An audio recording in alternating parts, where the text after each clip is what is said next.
this my talk. So I should say hi. I'm Jesse. I'm mostly with Orthogonal Research Education Lab, and I'm founding a small group called JoPro that deals with some mentoring stuff.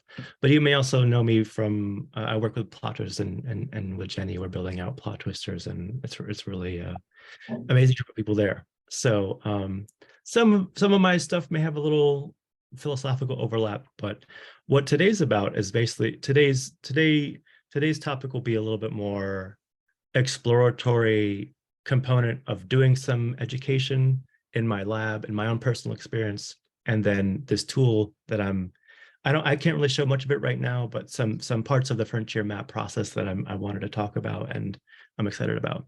A very brief intro story. Imagine if you're a young student in a new field of study, and you're trying to explore it, and you're not quite sure, is it one field of study? Is it multiple fields of study? What are the boundaries of that? I'm actually gonna make myself have so I can see we have like 20 minutes or so, right? Is it still? Yeah, yep. Okay, cool. And you have no context or anything. You saw some ideas that were really intriguing, and then you saw this term you didn't understand, and you're like, what is that? And how come I saw this at this time but not here? Like where are all these dots that connect?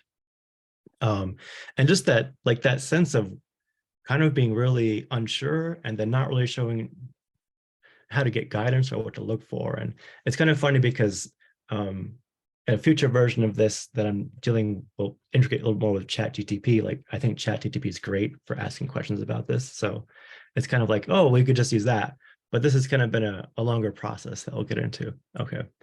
And just as a kind of a philosophical primer for things that I may not talk about fully here, but would like to keep in the back of my mind. I may put this in the abstract, but sort of like what are the nature of imbuing technology with pedagogical goals? I can't quite see this. I'm gonna read it to you here.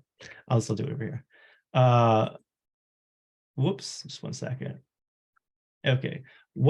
How do you design technology basically that or education materials or whatever that has not only a descriptive, you need to know this, but sort of the medium is the message or the medium is the massage. How, through using the technology, are you instilling like ways of interfacing with context or seeing or perceiving affordances and understanding things, so to say?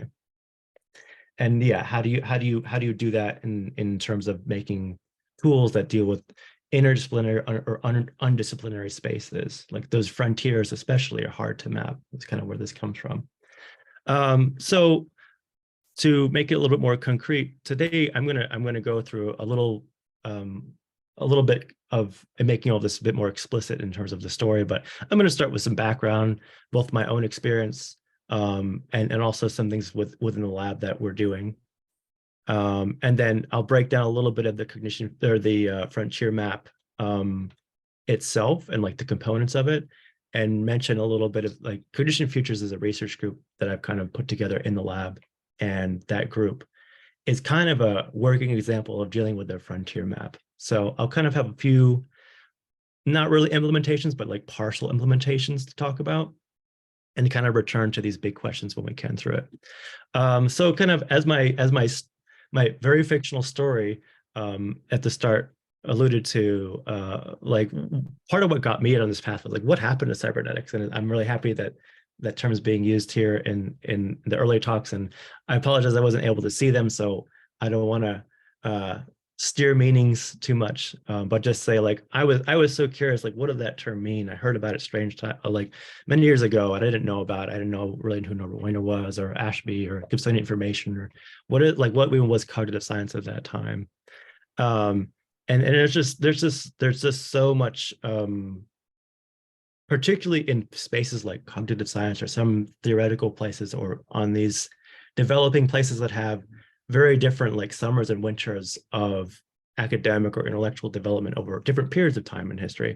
There's like this vast unstructured set of arenas, different foci. And it's like, what am I missing? How do I get it? Like those questions were so hard to deal with And I like when new people come into the lab, which I'll talk about a bit more a little bit, like a lot of the question is, hey, I'm new. I want to get used to research. Like most like undergraduates or first time researchers, they've only dealt with the very prescriptive, the very kind of dogmatic ways of approaching stuff that undergraduate courses might push them into, or other like standardized learning. So this kind of intellect, when I came to the lab, which is an orthogonal research education lab, Dr. Bradley Alise is my PI there. We kind of the lab had a really nice like educational component. It was the first lab or really like academic environment where like education laboratory, and it was a thing to talk about, like how are we pedagogically structuring these things in the lab that we're trying to do? How are we bringing people in here? How do we try to capture these spaces like we do with like heavily interdisciplinary spaces of like concepts of development in biology and psychology, cognitive science, which for me, I really like cognitive science, but I'm kind of like, maybe cognitive science isn't the right term for what's happening because of these analogies between minds and computers and brains and machines, and like where's the line for that?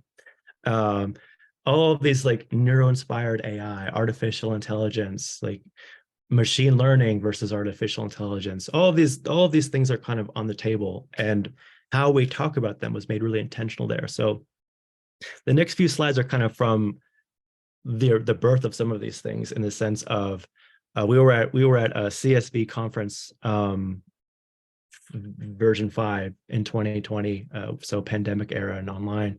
But we talked about these things, and one of the concepts was like, what is the minimum relevant information you need to get to, you know, functional understanding in a field, and that's certainly up for debate. But there was all these different things about, you know, frontier maps and knowledge maps and different ways to graphically, whoops, not sure what happened there, sorry. Different ways to graphically represent all of these different things. And I just jumped way down for some reason. I hope my organization didn't just mess up here. Okay, I'll just leave it there and continue from here, sorry. But you can, you know, I'm sure you're familiar with like, you know, timelines and knowledge maps like that. So one of the original like forays into what is a frontier map was kind of making a GitHub repo, because at the time we were using GitHub to open source project manage and store files and do things like that. So a very, very early take on that. I can't zoom in here.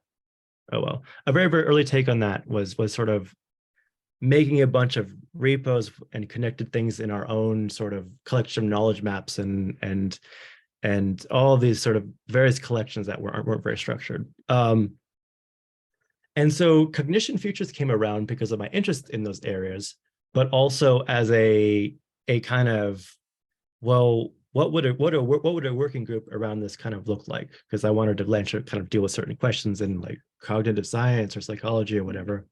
And it's been, just as a preview, like it's been a nice development into, that was a few years ago, and now we have a cooler looking website. We have a methods project and all these things that are built out more. So that's cool.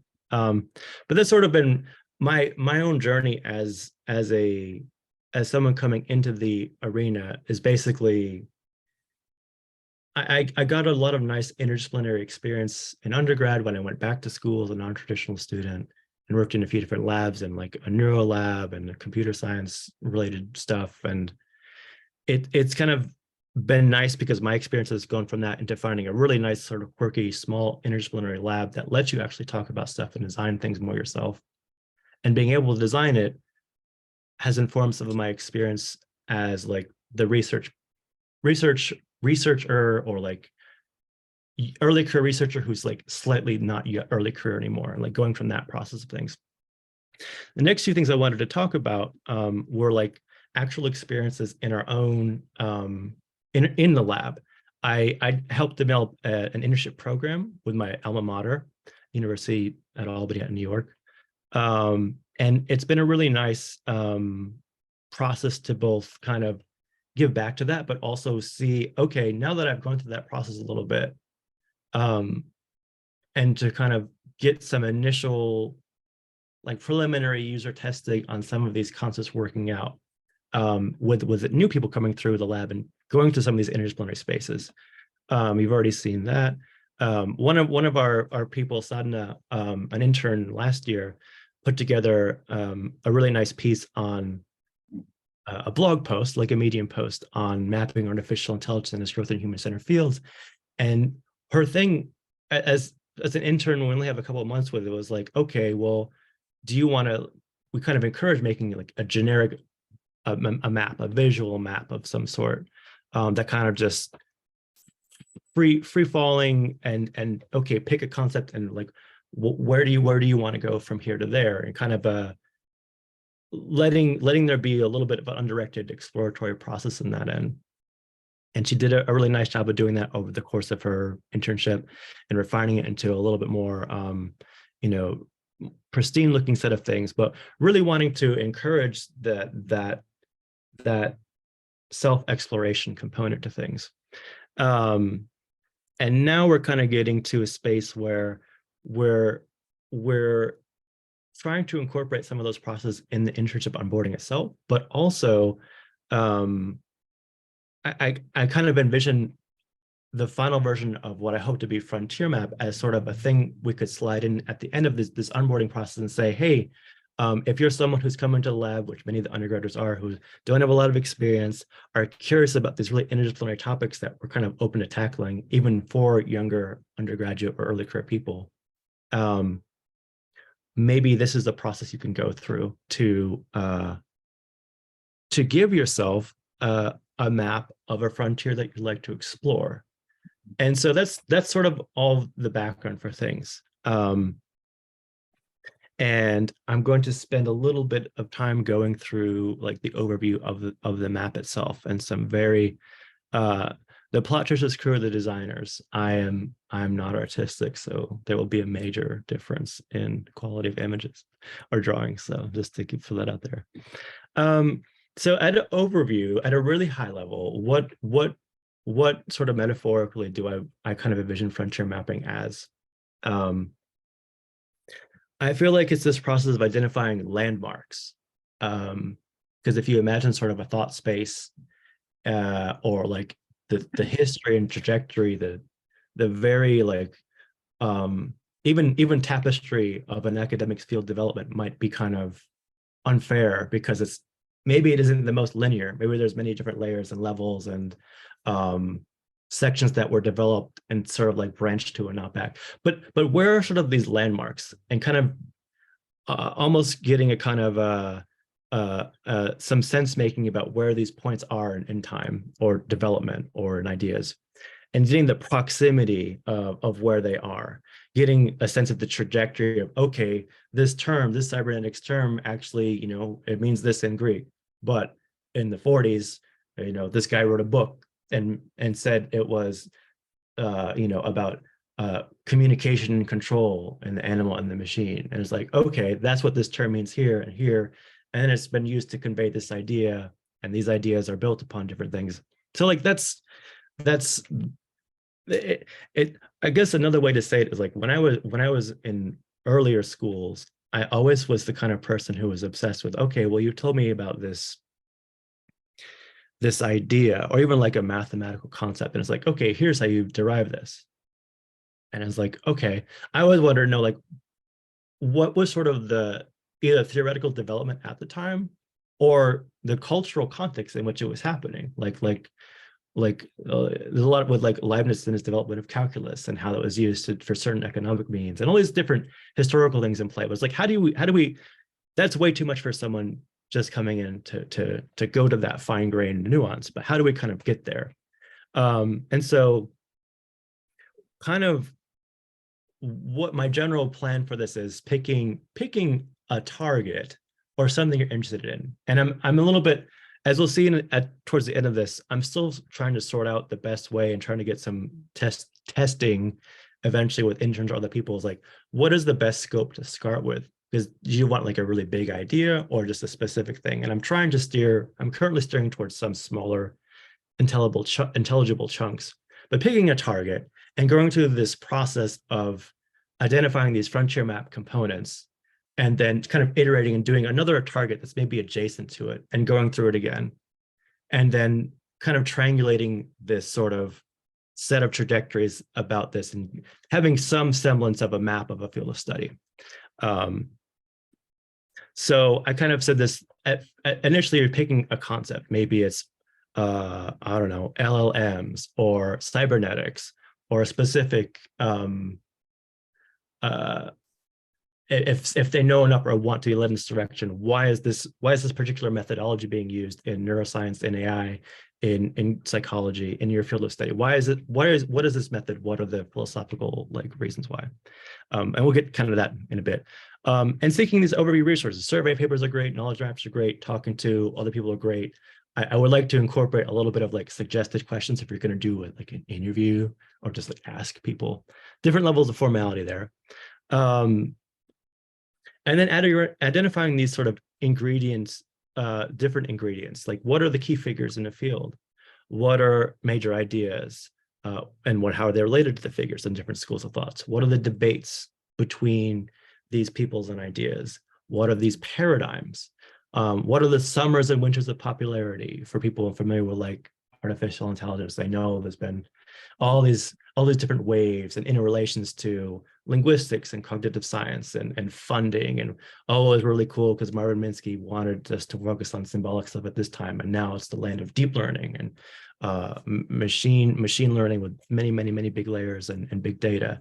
So it's you have these different factors that are shaping the context by which these developments are taking place.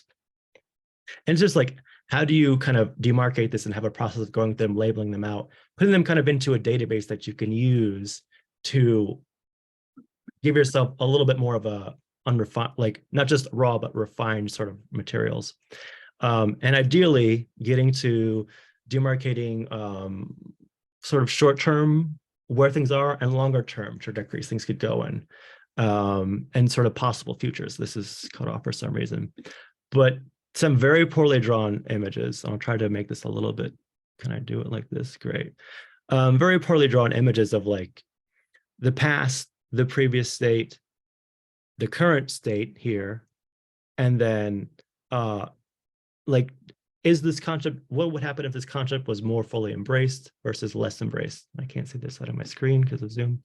But basically these sort of, when you're seeing the concepts you've looked at, if things went more in that concept or idea being centered versus that concept or idea not being centered, thinking a little bit in a speculative sense of how would that shape certain discussions? How would that shape trajectories of the field? I'm gonna go back here. Okay.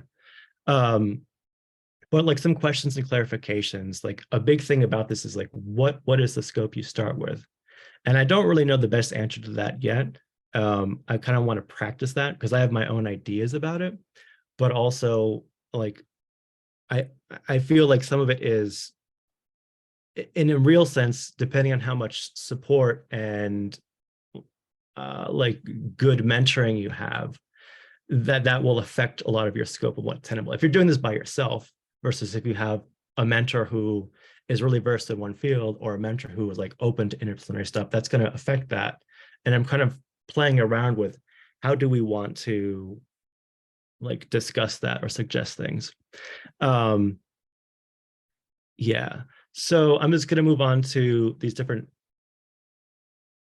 implementations. Quick note, Jesse, we're running tight on time. Okay. Do you want to keep going or do you want to take questions now? How much time for questions should I leave for? We have about well, you have about 10 minutes left, really. Yeah, so you it's can keep going and conclude, or you can take questions now. It's your choice. Okay, yeah, there's only a couple slides and I have some big philosophical questions to leave with. I'll just kind of show what it is, and yeah, it'll be a couple more slides. So basically what I'm doing is I'm making sort of these processes to be, I'm making actual implementations in certain software, if you may be familiar with Obsidian Markdown, and GitHub also uses Markdown. So there's some very nice transference there. But Obsidian is, whoops, this isn't, sorry, I can't quite see myself here.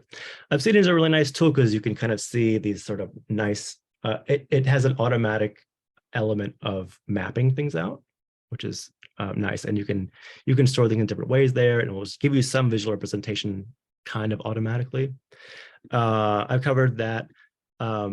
In right now in Cognition Futures, we're talking about, we're using a methods project itself, and we're using its own databases of kind of filling these things out.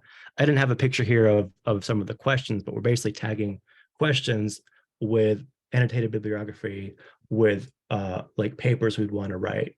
And the way that it's set up is actually quite nice. And but yeah, to speak about the actual implementations, the idea will be, how do we make this concept available in an Obsidian template you can complet, or a Notion template you can copy and just use for your own sake, and then combining it with some other specific implementations. But the idea is not being prescriptive about the content, and more, here's some strategies to develop the content that's relevant to you and how you want to designate your own like mapping of different frontiers. These are the two questions from before. And then I'll just conclude by saying, yeah, a lot of tension between having to maintain space or structure that can hold in multiple points of view as you're developing and leading people through this process as a teacher and student, versus empowering the student to learn on that path. I will leave it at that for now, and just go to questions. Say thank you to our team for being here and everyone else. So yeah.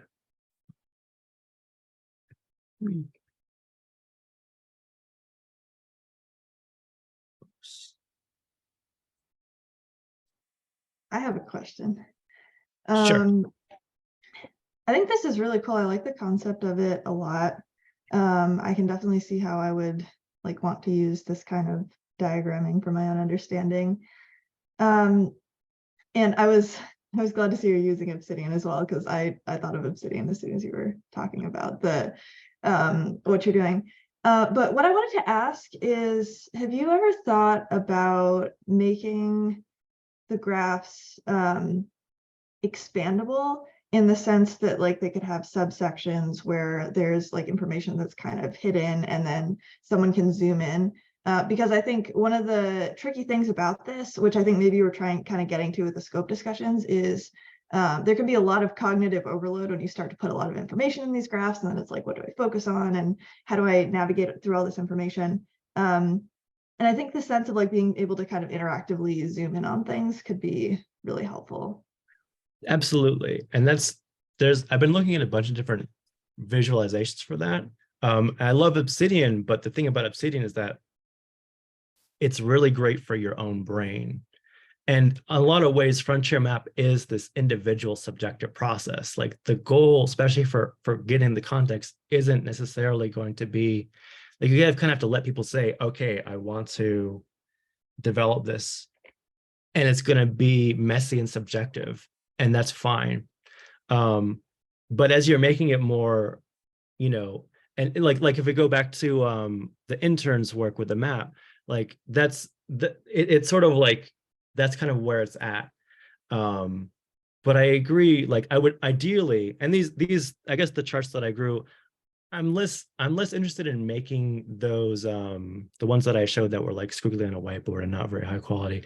I'm less interested in trying to make that visualization happen, and more trying to get all of the resources in a format that are accessible, or like trying to build a database itself, or a database in quotes.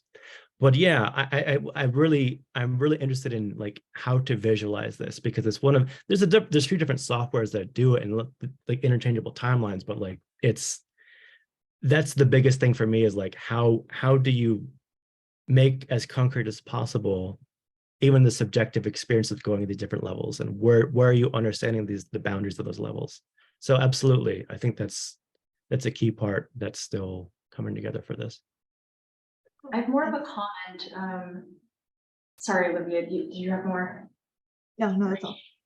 I have more of a comment. I think this reminds me a lot of, I guess I see parallels with how people are talking about digital gardening, and note-taking and tools for thought, like using tools for thought to kind of plant seeds and track seeds. I think this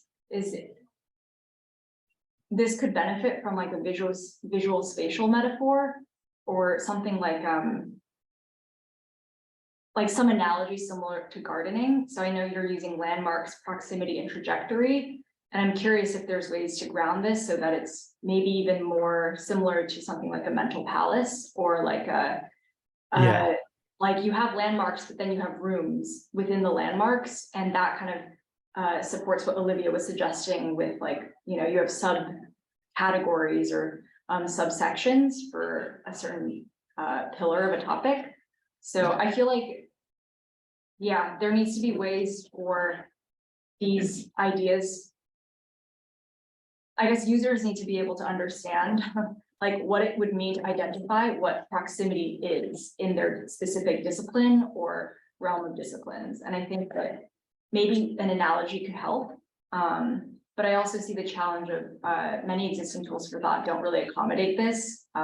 It's really hard to show connections between things. Like a lot of tools for thought are quite early right now, where most things are node or block based. So it's just about like the most atomic units of what a concept is. So yeah, I guess that was just more of a comment, but I'm curious like how this develops and how mapping can become more, it can feel more like space making, like when you are entering a new discipline, entering a new cross-section of disciplines. Right.